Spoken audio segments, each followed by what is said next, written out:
Hey everybody, just checking out the last couple slides from today's lesson. You can take the time to copy this down into your notes. It is something that you guys should use for your lesson, just so you know. It will help in terms of understanding what a discrete and continuous function is.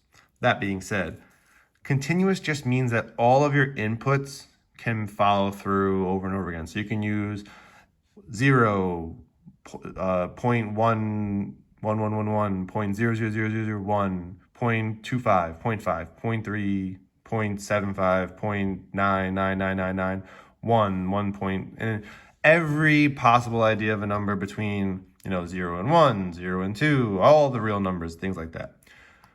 Whereas discrete functions only exist at certain numbers. So only at x's when it's 0, 1, 2, or only at 1, 1.5, 2, 2.5, 3, where I'm not being all the numbers, I'm skipping over numbers. If you're skipping numbers in your domain or in your inputs, then it becomes a discrete function, okay?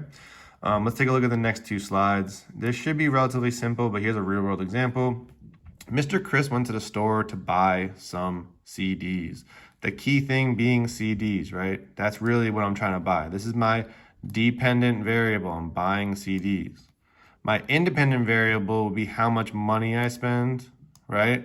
And this is just some random facts, right? The actual $7.50 doesn't actually mean anything. It's extra,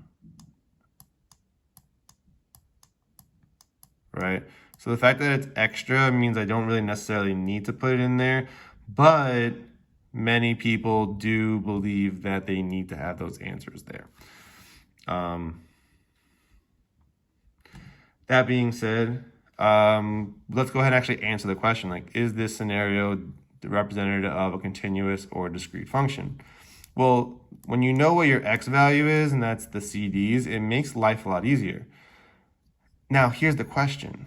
What kind of numbers can I use when I'm talking about buying CDs, right? I can buy 1 CD, I can buy 2 CDs, I can buy 3 CDs, and I can keep going up that line, right? Now, this is what I'm able to buy, right? I can buy this number. However, can I buy 1.5? And the answer is no. I cannot buy 1.5 CDs because what am I going to do? Take the CD and break it in half. It's not possible. Because of this, we have this thing called a discrete. I'm going to hopefully write it right here.